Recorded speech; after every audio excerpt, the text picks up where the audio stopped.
ফুরফুরা এলাকার একটা মেয়ে আমাকে ফোন করেছে, আপনি ইয়াসিন হুজুর? জি, দুটো প্রশ্ন করবো। আমি আচ্ছা করো। কি প্রশ্ন? বললে হুজুর ওসিলা ছাড়া আল্লাহর কাছে ডাইরেক্ট পাওয়া যাবে? এমন একদম অবশ্যই আল্লাহর কাছে ডাইরেক্ট পাওয়া যাবে। দিয়ে বললে কেমন করে? আমি বললাম উদাহরণ দাও, কেন পাওয়া যাবে না? যে আমাকে বলছে শোনো, হাদিসে আছে হযরতে আদম আলাইহিস সালাতু ওয়াস সালামকে আল্লাহ নামালেন, আর আদম আলাইহিস সালাম ইস্তেগফার কাঁদতে শুরু করলেন, আল্লাহর কাছে দোয়া করেছেন। 1 বছর 2 বছর নয়, 300 বছর কেঁদেছেন। কত বললাম? 300। মেয়েটা বলছে তারপরও আল্লাহ দোয়াকে কবুল করেনি। হযরতে আদম বললেন, ওগো আল্লাহ, আমি এতদিন কাঁদলাম কেন, তুমি আমার দোয়াকে কবুল করনি? আল্লাহ বললেন, তুমি আমার আরশে একজনের নাম লেখা আছে, তার ওসিলা তুমি লাউনি। তখনই আদম আলাইহিস সালাম নবীজির ওসিলা নিলেন, তারপরে দোয়া কবুল হলো। আমি তাকে বললাম হাদিসটা কোথায় আছে, কোরআনে কোথায় আছে? বলে আমার হুজুর আমাকে বলেছে। আমরা তুমি কি করো? বলে আমি মৌলবি পাশ করেছি আলিয়া থেকে। আমরা বুখারীর প্রথম হাদিস। বলে হুজুর জানি না। আমরা তোর হুজুরেরও বীজ মারি, তোরও বীজ মারি, রাখ ফোনটা। কি বুঝতে পেরেছেন? বলে আমি মৌলবি পাশ করেছি কিন্তু বুখারীর প্রথম হাদিস জানে না।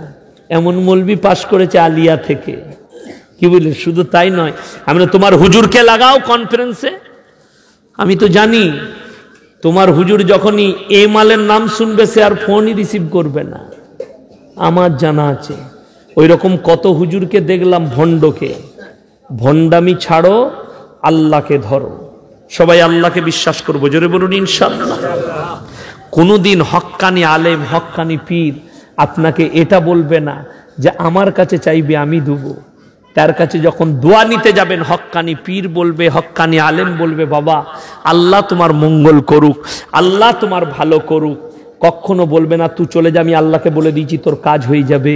ওই জন্যে তো আমাদের দেশে পুরন্দরপুরে 3 বোতল মদ খেয়ে মারা গেছে বলে চিন্তা নাই, ভণ্ডকে দাওয়াত দিয়ে মিলাদ পড়িয়ে জান্নাতে দিয়ে দিবে। আমাকে দাওয়াত দিয়েছেন, দিয়ে যদি বলেন হুজুর দোয়া করে দেন, আমি কি দোয়া করবো? আল্লাহ আমাকে দেশি মুরগি দিয়ে ভাত দিবে, আর বাপ 3 বোতল চালিয়ে মারা গেছে, জান্নাত দিবে। আমাকে মারবে না ফেরেশতারা? মাতালকে জান্নাতে দিয়ে দিবি সুজায়। এই মৌলবিকে আগে ফাটাবে। আমার ভাই কোরআন শোনাবো আপনাকে। আমার মতো 100টা মৌলবি কিয়ামতের দিনে ধরা পড়বে। 100টা মৌলবি কিয়ামতের দিনে। কেন? সমাজকে গুমরাহ করেছো। আজকে মানুষ কেমন ফেরে পড়ে আছে বলে দিই গুমরাহিতে।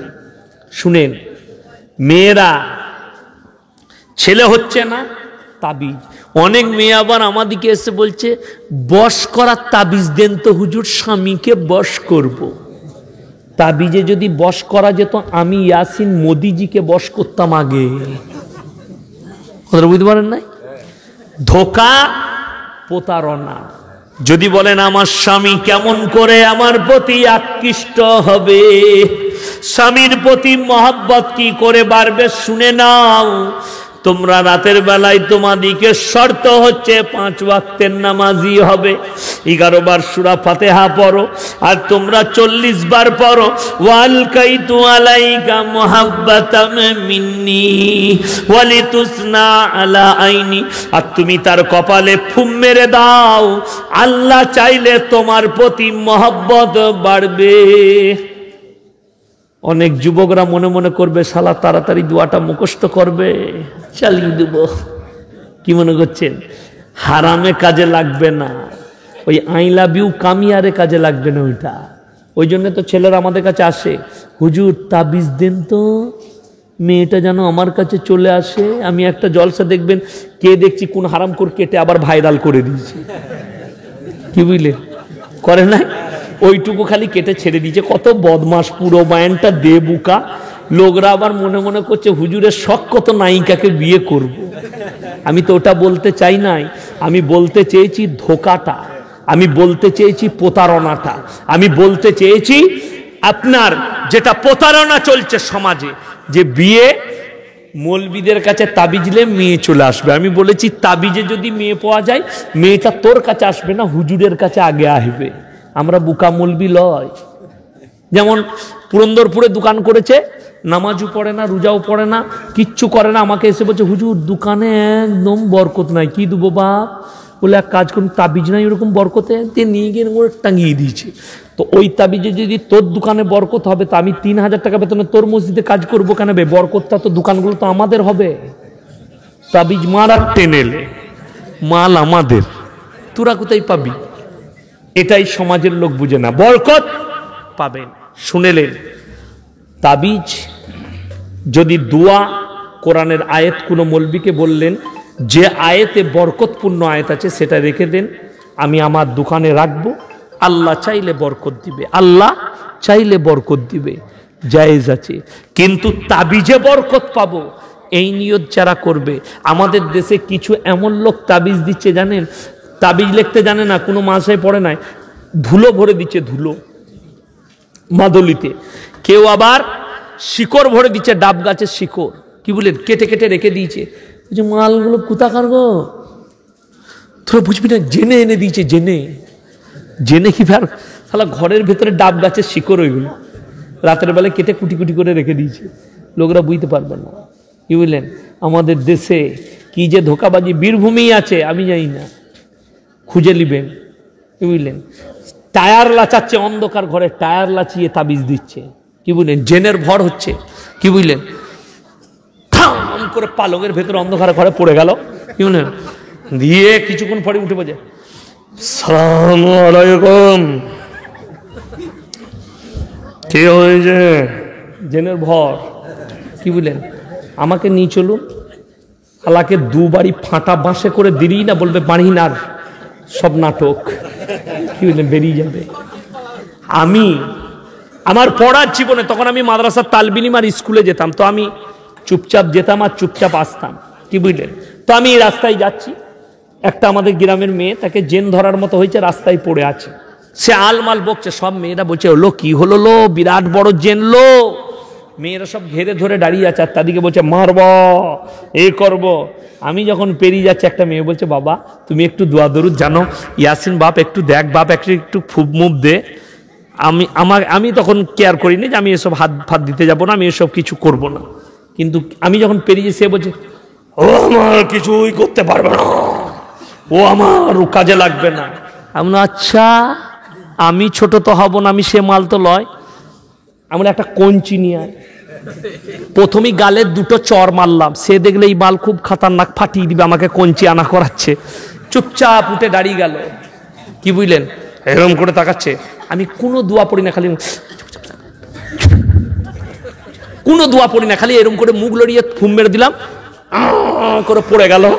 কি বুঝলেন, তারপরে উঠে হুঁশ ফিরে গেল। আমি এলো, আমি কোনো দোয়া পড়ি নাই, জেনটা পালালো কি করে? আমি তো কিছুই পড়ি নাই, খালি ফুপ দিলুম। এরকম কত যে নাটক হয় তার ঠিক নাই।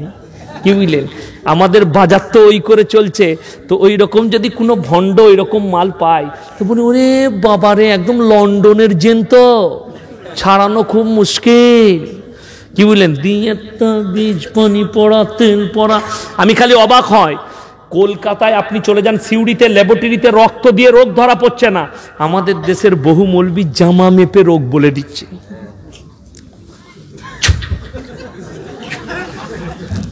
বিরাট গোলমাল তো। আর এরকম জামা যদি মাপতে পারে, আমাদের মায়েরা বলে কি জানেলো, দারুণ জাননেওয়ালা। কি বুঝলেন, সকালবেলায় থালা ধুবে আর পাড়ার মেয়েদিকে বলবে, বললে অমুক মৌলবি জানিস জামা মেপে রোগ বলে দিচ্ছিল, তোরা জালো কবরে খালি ফাটাবেলো। ধোকার প্রতারণা ছাড়া আর কিচ্ছু নাই।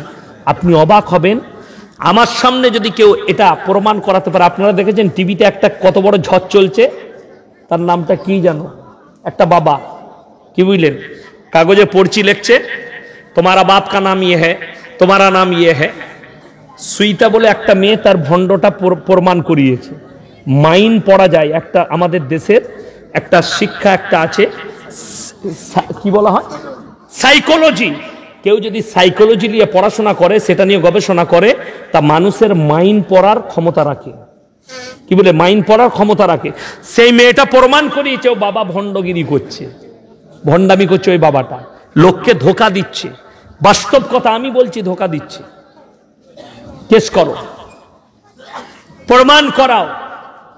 আর এমন লোক আছে যারা মাইন্ড পড়ছে, মাইন্ড। আমি চ্যালেঞ্জ দিলাম, যারা সাইকোলজি আছে, মাইন্ড পড়ে, আমি যদি তাদের সামনে বসি, আমার মাইন্ড তাদেরকে পড়তে দেবো না। এমনও লোক আছে। আমরা মৌলবীরা মাইন্ড পড়তে দেবো না, আমার মাইন্ডটাও পড়তে দেবো না, এমন অবস্থা। শুনেলেন, ইসলামে ধোকা নাই, প্রতারণা নাই, প্রবঞ্চনা নাই। আপনি আপনার শরীর খারাপ, 11 বার সূরা ফাতিহা পড়েন, নাহলে গ্রামের ইমাম সাহেবকে বলুন যে আমাকে দোয়া পড়ে ফুঁক দিয়ে দেন, পানিতে দোয়া পড়ে ফুঁক দিয়ে দিবে, আপনি পান করুন। আল্লাহ চাইলে আপনাকে আল্লাহ শিফা দান করবে, আল্লাহ চাইলে। জোরে বলুন সুবহানাল্লাহ। কিন্তু এই রকম নেমো খারামের খপ্পরে পড়বেন না। আমাদের দেশের মায়েরা বেশিরভাগ এরকম খপ্পরে পড়ে আছে। আর আমাদের বাজার তো ওই কারণে চলছে। মায়েদিকে অনুরোধ করছি, নামাজি হও, মুসল্লি হও, দিনদার হও। শুনেলেন, 100টা মেয়ের মধ্যে 99 জন জাহান্নামে যাবে। মায়েরা ভালো করে শুনুন, এরপর মায়েদের লিগে খানিক বলে দিই। 100টা মেয়ের মধ্যে 99 জন জাহান্নামে যাবে। তার মধ্যে একটা কারণ সব থেকে বেশি, একটা কারণে বেশি, সেটা হচ্ছে গীবত। একে অপরের মধ্যে ঝগড়া লাগানো, এর কথা ওকে, ওর কথা ওকে, এটার কারণে গীবত আর চুগলির জন্য বেশি। দ্বিতীয় নম্বর, বেশি জাহান্নামে যাবে দ্বিতীয় নম্বরে সেই মেয়েরা যারা বেপর্দা ঘুরে বেড়ায়, মাথায় কাপড় দেয় না, শরীর ঢাকে না, বুক ঢাকে না, পিঠ ঢাকে না, পেট ঢাকে না। এই মেয়েরা বেশিরভাগ জাহান্নামের উত্তরাধিকারী হবে। তৃতীয় নম্বর, ওই মেয়েরা বেশি খাতারনাক জাহান্নামে পড়বে যারা নামাজও পড়ে, সিরিয়ালও দেখে, ফিল্মও দেখে। তাদের একটা ইবাদতও কবুল হবে না এবং এরা আল্লাহকে ধোঁকা দেওয়ার কারণে জাহান্নামে যাবে। যদি বলেন সিরিয়াল দেখলে কি ইবাদত নষ্ট হয়? অফকোর্স, ইয়েস, নষ্ট হবে। যদি বলেন প্রমাণ দেন, তার কারণ বলে দিই। যারা যুবক আছেন আর যুবতী আছেন তারা শুনেলেন, আমার বাবাজিরা যারা বাপ আছেন তাদেরকে বলছি, যাদের সন্তান আছে, যাদের সন্তান ছোট আছে, তাদেরকে অনুরোধ করে যাচ্ছি, শুনেন, খুব ভালো করে শুনবেন। খালি সুর দিয়ে বক্তব্য করলে হবে না, সমাজকে বুঝাতে হবে। আমি এখনই 1 ঘন্টা সুর দিয়ে খালি কোরআনের তফসির করতে পারি, কিন্তু এখন সব থেকে প্রয়োজন হচ্ছে সমাজকে গন্ডল থেকে, সমাজকে দলদল থেকে বাইরে বার করা, পুকুর থেকে বাইরে বার করা, যে পুকুরে ঢুকে গেছে। শুনেলেন, আমার কাছে একটা ফোন এসছে বাইরের রাজ্য থেকে, কিন্তু ছেলেটা আমাদের রাজ্যে কাজ করি, বিয়ে হয়নি। আমি বললাম আচ্ছা, বলে আমার একটা বোন আছে, বিয়ে দিতে হবে। আমি বললাম আল্লাহ তোমার জন্য সহজ করুক। ছেলেটা বলে আমি 5 ওয়াক্তের নামাজ পড়ি, হুজুর আমার একটা রোগ হয়েছে। আমি তার রোগ দেখে বলে দিলাম তুমি কোন পাপটা করো, তার রোগটা দেখে বলে দিয়েছি। এটা যে কোনো মৌলবি বলে দিতে পারবে। যারা ইসলাম নিয়ে, যে মৌলবীরা আরবি কিতাব নিয়ে পড়াশোনা করেছে তারা বলে দিতে পারবে, এবং যারা ডাক্তারি লাইনে পড়েছে তারা বলে দিতে পারবে। সেই ছেলেটা বলছে আমি যখন গোসল করে বের হয়, তারপরে আমার কিছুটা বীর্য বেরিয়ে চলে আসে। আমি তাকে বললাম তুমি হস্তমুগ্ধ করো। সে বলে হুজুর আপনি বুঝলেন কি করে? আমি তোমার রোগ প্রমাণ করাচ্ছে, আর তার জন্য দায়ী হচ্ছে তোমার মোবাইল। ছেলেটা ফোনে কেঁদে গেল, হুজুর আপনি একদম দামি কথা বলেছেন, আপনি ধরলেন কি করে? আমি বললাম সমাজের 100টা যুবকের মধ্যে 90টা যুবক যুবতী বিয়ের আগে তাদের যৌবনকে নষ্ট করে দিচ্ছে, তার কারণ হচ্ছে মোবাইল। আজকে বাচ্চা বাচ্চা ছেলে মেয়েদের হাতে আপনারা মোবাইল তুলে দিচ্ছেন। ওই মারা পাপী যারা নিজেদের কাজ করার জন্য ছেলে জ্বলাবে বলে তার হাতে মোবাইলটা তুলে দেয়। কখনো দিবেন না মোবাইল, ওপরে তুলে দেন। বাচ্চা জানো, বাচ্চা কাঁদবে, 2 চর মারুন। আমি বলছি ছেলেটা 1 দিন কাঁদবে, 2 দিন কাঁদবে মোবাইলের লেগে। যখন সে বুঝে দিবে বাচ্চা ছেলে, সে তোতা পাখির মতো আমার মা বাবা আমাকে মোবাইল হাতে দিবে না, তখন আর সে জিদ করবে না। তাকে অন্য খেলনা দেন, খেলুক, সাইকেল কিনে দেন চালাক, বল কিনে দেন খেলুক, ফুটবল খেলুক, কিন্তু মোবাইল দিবেন না। এত ডেঞ্জার। আমরা বলিনি, মোবাইলের আর ফেসবুকের যারা আবিষ্কারক তারা লিখেছে যে এমন একটা যুগ আসতে চলেছে মানুষ জুবানে কথা বলবে না, বুবা হয়ে যাবে। বেশিরভাগ ছেলেদের ব্রেন হ্যাং হয়ে যাবে।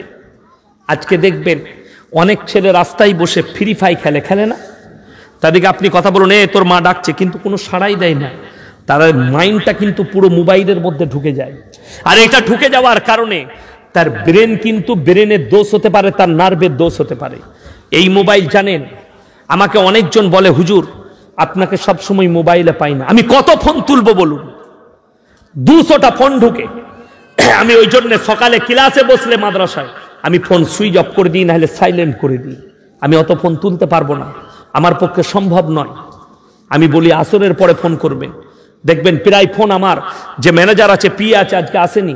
আমার গাড়িটা আমার আব্বাজি নিয়ে গেছে, অনেক দূরে আছে বলে আমি আব্বাজির গাড়ি নিয়ে এসেছি।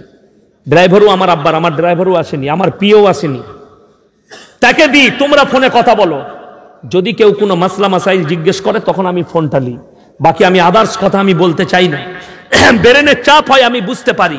জলসায় 2 ঘন্টা বক্তব্য দেওয়া, মাদ্রাসায় গিয়ে ক্লাস করা, মাদ্রাসার খোঁজ রাখা, সবকিছু ব্রেনের চাপ আসে, আমি বুঝতে পারি। বিশ্বাস করুন, নিজে রাতে ঘুম হয় না। যেদিনে অতিরিক্ত ফোন ঘেটে ফেলি, ফোন হয়ে যায়, রাতে আর ঘুম হয় না সারা রাত। কালকে 300টার মতো ফোন ঢুকেছে, লন্ডন থেকে, আমেরিকা থেকে, আপনার জর্ডান থেকে, কাতার থেকে, মুম্বাই থেকে রাত 12টায় জলসা শেষ করেছি, ফোন ঢুকেছে। একটা দরকার আছে, একটা মাসলা জিজ্ঞেস করব। আমি রাতের বেলা এসেছিলাম, আমার আর ঘুম হয়নি। আমি তাড়াতাড়ি উঠে ফজরের নামাজ পড়ে আবার ক্লাসে চলে গেলাম। ওই জন্য আমার শরীর একটু মাথাটা যন্ত্রণা করছিল, ঘুম হয়নি বলে। মোবাইল যত দূরে রাখবেন, আমি যুবক দিকে বলে যাচ্ছি, তোমার যদি মনে হয় মোবাইল আমার হাতে থাকার কারণে পাপ হয়ে যায়, আমি সেই ছেলেটাকে বললাম তুমি মোবাইল সুইচ অফ করে সাইডে করে দাও। ফেসবুক থেকে নারীরা, আমাদের মায়েরা ফেসবুক থেকে দূরে থাকবেন। অনেক মেয়ে, বোরকাওয়ালি মেয়ে, তারা ফেসবুক ব্যবহার করছে আর বলছে আমরা কি ফেসবুক ব্যবহার করে মুমিনা হতে পারো না? না, 100% না। তাতে সে মৌলবীর বউ হলেও সেই মেয়েটা পাপী। সে যদি হাজির বিবি হয় তাও পাপী, যদি ফেসবুক ইউজ করে। ফেসবুক এত খতরনাক, এই মোবাইলের হোয়াটসঅ্যাপ এত খতরনাক।